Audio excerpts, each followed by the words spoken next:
Brothers and sisters,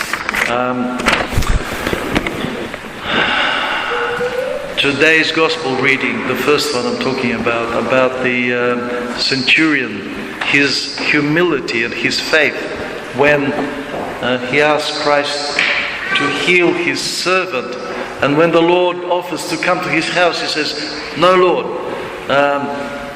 I'm not worthy that you should come under my roof, but all you need to say is just a word and my servant will be healed." Okay?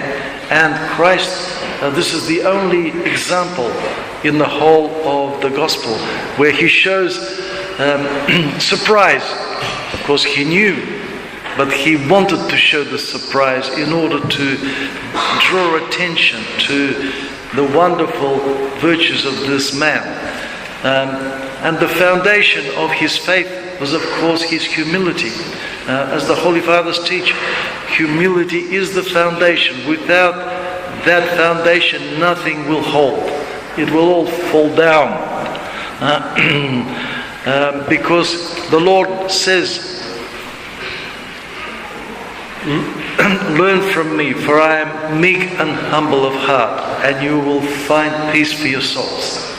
Why does a person who is proud, why doesn't he have peace? Well, pride, according to the teaching of the Fathers, is our disconnect from God, is our separation from God through various acts, sins, or just in our life. And when this happens, the person has to constantly prove to themselves and to everybody else, has to show and prove something all the time. And when a person realizes that everything is from God, that we are totally dependent on God, and that's the basis of humility, then there's no need to prove anything to anyone. Because humility is, or gives us a sense of reality, that which is being, foundation of our being, okay, which is in God. We put our being in God, not in ourselves, because we have no autonomous being. And this is why it causes also that anxiety. Now, last week I spoke about anxiety and depression, problems that are just overwhelming the world now. Anxiety and depression. Okay? And let me say a few more words about this today. That,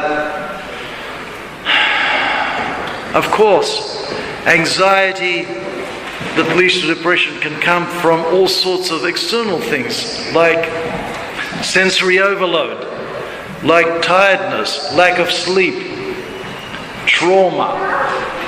All of these things can affect our nervous system, and we can get into a mode of anxiety and then get drained and go into depression. Depression can be physiological as well, okay?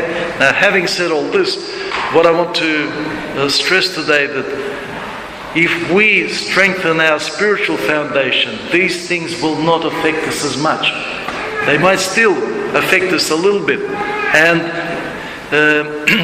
as we grow in our spirit, we will be tested, and our faith will be tested, and so we will go through periods of anxiety maybe. That's part of growing. However, let's always remember that what the Lord said, that back in the Old Testament, words that were repeated in the New Testament by St. James. These are words of the book of Proverbs, that God resists the proud and He gives His grace to the humble. Okay? And last week we heard that we can't serve two masters, God and Mammon. Now, if we're not totally disconnected from God, but partially connected, it means that we're kind of, turning off and on off, and this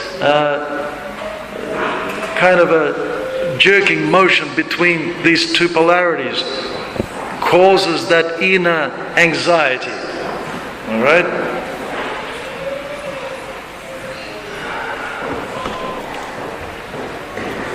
When a person separates themselves from God, what happens is a kind of a fragmentation inside.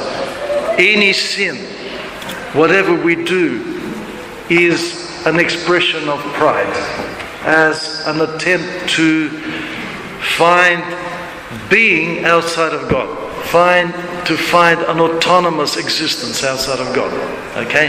And this is where when our faith is not strong, when we haven't put all of our trust in God, we're not standing on a firm foundation, and that's when this sort of fragmentation causes the state of Humpty Dumpty, who sat on the wall and had a great fall.